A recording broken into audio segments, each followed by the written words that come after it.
Very good morning friends.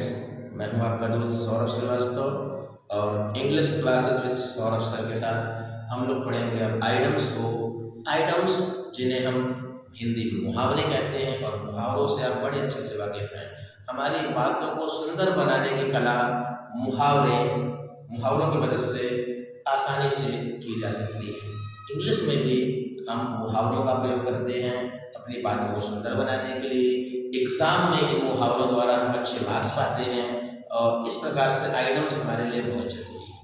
Items, चलिए कुछ 10 items मैंने आपके सामने रखे हैं। इन आइटम्स के बारे में मैं आपको समझा रहा हूँ कि किस तरीके से इन्हें हम बड़ी आसानी से याद कर सकते हैं, समझ सकते हैं और अपने वॉकेब में ले सकते हैं और अपने कन्वर्सेशन में यूज कर सकते हैं। लेकिन उससे पहले मैं आपको बार बार रिमाइंड कराता हूँ, please like, subscribe, share and comment whatever you need with me. Okay, चलिए स्टार्ट करते हैं अपने टॉपिक पर। 10 आइटम्स आज मैं आपको दे रहा हूँ, फिर आपको नेक्स्ट टॉपिक में पार्ट 2 में और आइटम्स प्रोवाइड कराऊंगा।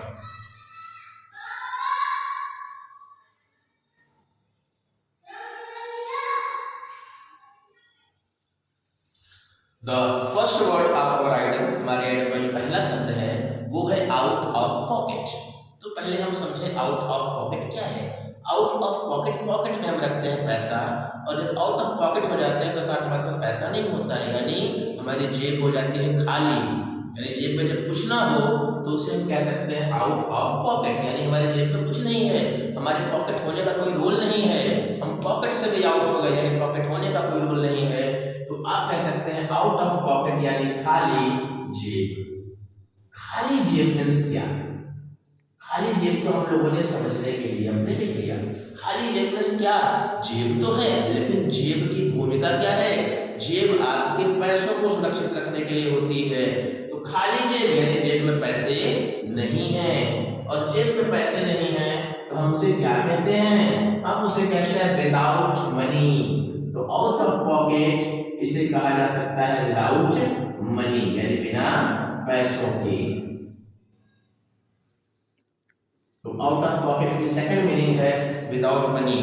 एग्जाम में पहले जो आइटम्स आते थे तो हम उन्हें अपने सेंटेंस में बनाया करते थे, यानी कहा जाता था कि use this item in your own sentence. लेकिन अब आपके एग्जाम में ये आइटम्स मिलेंगे 4 अलग अलग अल्टरनेट ऑप्शंस के साथ में। अब उन विकल्पों में से किसी एक का चुनाव आपको करना है कि आपके आइटम्स का क्या अर्थ है, वो उन विकल्पों में आपको एक चुनना है। तो बस आपको अपने आइटम को समझना है, याद करना है और जानना है। तो आउट ऑफ पॉकेट मींस खाली जेब यानी बिना पैसों के, without money. Second word is ups and downs. हमें पता है कि अप मींस ऊपर जाना, डाउन नीचे आना। ऊपर जाना और नीचे आना यानी बढ़ना और घटना, ये प्रकृति का नियम है। प्रकृति में हर एक व्यक्ति कभी एक अच्छे दौर से गुजरता है, अच्छे समय से गुजरता है, तो कभी उसका समय खराब हो जाता है। जब समय अच्छा होता है तो उसे अप कहते हैं, जब सब समय खराब होता है तो उसे डाउन कहते हैं। तो up and down, up and down का मतलब होता है टाइम ऑफ फॉर्च्यून, यानी भाग्य का बदलना, भाग्य का बदलना। यानी अगर आपका भाग्य बदलकर अच्छा हो गया तो आप अप हैं, और अगर भाग्य बदलकर खराब हो गया तो आप डाउन हैं। तो अप्स एंड डाउन्स यानी भाग्य का बदलना।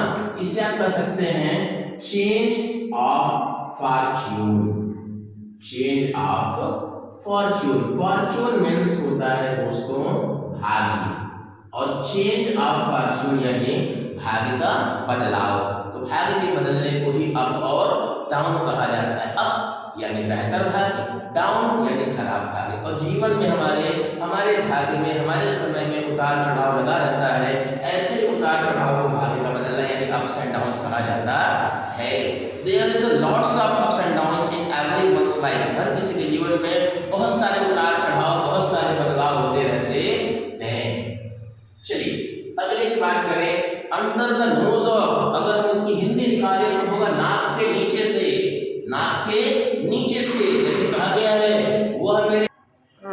वह मेरे नाक के नीचे से मेरे सामान को उठा ले गया। नाक नीचे से उठा ले गया, यानी मेरे सामने से ले गया, मेरे सामने से ले गया, यानी मेरे प्रेजेंस में, मेरी मौजूदगी में ले गया, यानी अंडर द नोज ऑफ, यानी नाक के नीचे से कर जाना काम, यानी आपके सामने से कर जाना, यानी आपकी उपस्थिति में कर जाना। तो अंडर द नोज ऑफ यानी हम इसे कह सकते हैं उपस्थिति में, मौजूदगी में, ठीक है। मेरे नाक के नीचे से यानी मेरे सामने, मेरे सामने यानी मेरी मौजूदगी में, यानी कह लीजिए इन द प्रेजेंस ऑफ, मौजूदगी को प्रेजेंस कहते हैं, तो इन द प्रेजेंस ऑफ यानी मौजूदगी में। Born with a silver spoon, born यानी जन्म लेना, और कैसे? सिल्वर स्पून, सिल्वर चांदी के स्पून चम्मच के साथ, चांदी के चम्मच के साथ जन्म लेना।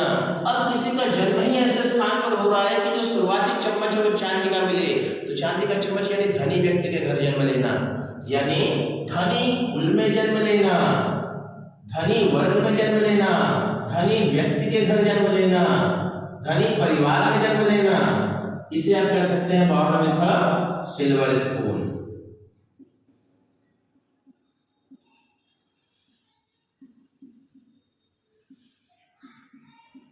अब इसकी दूसरी मीनिंग क्या होगी भाई? Born in a silver spoon यानी चांदी के चम्मच के साथ जन्म लेना, यानी धनी परिवार में जन्म लेना। अब अगर इसे आप सेकंड मीनिंग की बात करेंगे तो आप कहेंगे बॉर्न यानी जन्म लेना in a rich family, born in a rich family यानी एक धनी परिवार में जन्म लेना, जहां आपके लिए चांदी सोना बड़ी आम बातें हैं, गरीब परिवार में तो ऐसे नहीं उपलब्ध है भाई। तो born with a silver spoon यानी born in a rich family. जैसे अगर आप कहना चाहते हैं कि उसका तो जन्म ही धनी परिवार में हुआ है, तो आप कह सकते हैं शाहरुख खान। शाहरुख खान, शाहरुख खान के अगर लड़के की हम बात करें जिसे शायद आर्यन के नाम से जानते होंगे, तो उनका जन्म कहाँ हुआ है? वो तो पहले से ही सिल्वर स्पून में पैदा हुए हैं, यानी धनी परिवार में जन्म लिया है उन्होंने। यानी कह सकते हैं Aryan Khan has taken birth with a silver spoon. तो आर्यन खान का जन्म जो हुआ है वो धनी परिवार में हुआ, उनके पिता पहले से ही धनी हैं। तो ऐसे सेंटेंस हम बना सकते हैं इनके यूज से। अब बात करते हैं अगले आइटम्स की, जो है टूथ एंड नेल। आप जानते होंगे टूथ मींस दांत और नेल मींस नाखून। अब अपने आप को बचाने के लिए, अपनी चीजों को हासिल करने के लिए कोई व्यक्ति, कोई पशु जब कोई हथियार नहीं पाता तो अपने दांत और नाखूनों का प्रयोग करता है। तो दांत और नाखूनों का प्रयोग क्यों कर रहा है? ताकि वो अपनी पूरी ताकत लगा के अपनी चीज को हासिल कर सके, या जो वो हासिल करना चाहता है उसे हासिल कर सके। तो टूथ एंड नेल यानी कह लीजिए पूरी ताकत से, वो अपनी पूरी ताकत लगा रहा है, तभी उसने अपने दांत और नाखूनों का प्रयोग किया है। तो टूथ एंड नेल यानी दांत और नाखून यानी पूरी ताकत से, इसे आप कह सकते हैं with great force, with great force यानी पूरी ताकत से। जब पूरी ताकत आपने लगा दी तो आपने अपने दांत और नाखूनों का भी प्रयोग कर लिया, क्योंकि ये दांत और नाखून भगवान के द्वारा दिए गए इमरजेंसी टूल्स हैं, इमरजेंसी वेपन्स हैं। इन हथियारों का प्रयोग हम लोग आपातकालीन समय ही करते हैं, जब आपको कुछ और मिलता नहीं है, तो वहां पे आप विद ग्रेट फोर्स अपनी पूरी ताकत लगा देते हैं। The next one is out of the woods.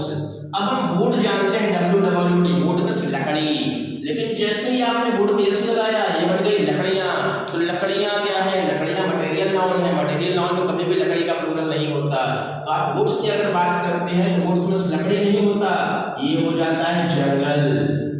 तो वुड्स मींस जंगल, और आप जानते हैं जंगल मींस खतरा। जंगल में तमाम तरह के जानवर मिलते हैं और आपका जंगल में जाना कहीं भी किसी भी तरह से सुरक्षित नहीं होता। तो आउट ऑफ द वुड यानी जंगल से बाहर, और जंगल से बाहर को अगर हम समझें तो जंगल से बाहर का मतलब होता है खतरे से बाहर। अगर आप जंगल से बाहर निकल आए तो समझ जाइए आप खतरे से बाहर निकल आए। अब खतरे से बाहर निकलने को क्या कहेंगे भाई? Out of danger. तो आउट ऑफ वुड्स की अगर हम बात करते हैं तो ये होता है आउट ऑफ डेंजर, खतरे से बाहर निकलना। Next word good for nothing. Good अच्छा तो है, गुड अच्छा तो है, फॉर नथिंग किसी भी चीज के लिए नहीं, जो किसी भी चीज के लिए अच्छा नहीं है। अरे जो किसी भी चीज के लिए अच्छा नहीं है वो अच्छा होगा कैसे? वो होगा बेकार। जो किसी चीज के लिए अच्छा नहीं होगा वो क्या होगा? बेकार होगा। और जो बेकार होता है ऐसे लोग कहे जाते हैं यूजलेस।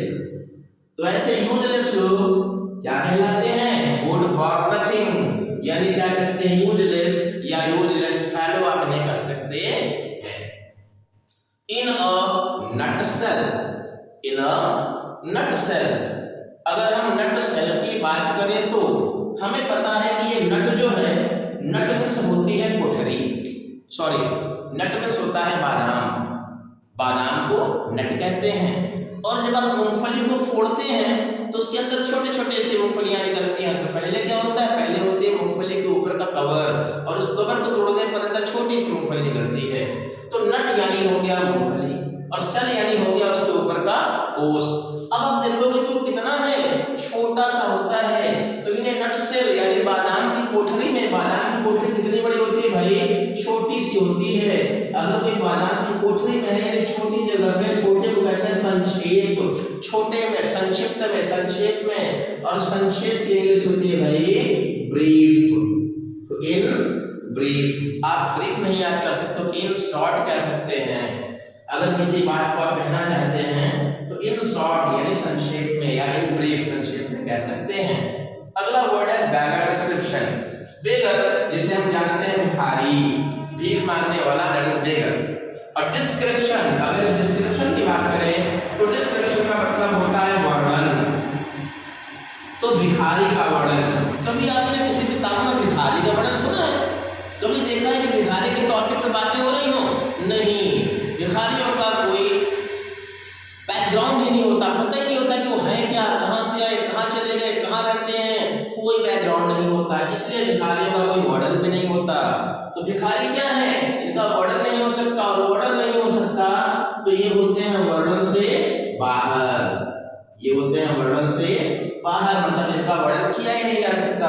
अब इन्हें आप कह सकते हैं आउट ऑफ डिस्क्रिप्शन, इन्हें आप कह सकते हैं आउट ऑफ डिस्क्रिप्शन, इन्हें आप इनडिस्क्राइबेबल भी कह सकते हैं। तो out of description is a easy word, वर्णन से बाहर, जिनका वर्णन नहीं किया जा सकता। अगला वर्ड है फॉर यानी दूर, फॉर मीन्स दूर। और दूसरा वर्ड है नियर, नियर मीन्स पास, दूर और पास। अब जो दूर भी है पास भी है, अब दूर भी है पास भी है, यानी हर जगह है, दूर भी है और पास भी है, यानी हर जगह है, पास में भी है और दूर भी है, यानी ये व्यक्ति कहां पर है? हर जगह है। और जो हर जगह है उसे हम कहते हैं एवरीवेयर, एवरीवेयर। तो आप कह सकते हैं for and near means everywhere, for and near means everywhere, यानी हर जगह। मेरे ख्याल से अकॉर्डिंग टू मी आपको सारे आइटम अच्छे से समझ में आए होंगे। इन्हें आप एक बार अच्छे से समझ लें। कुछ अगर ऐसी बातें हैं जो आपको समझ में नहीं आ रही हैं तो please comment. Okay, now thanks a lot to watching. आप इसका स्क्रीनशॉट ले लें। धन्यवाद।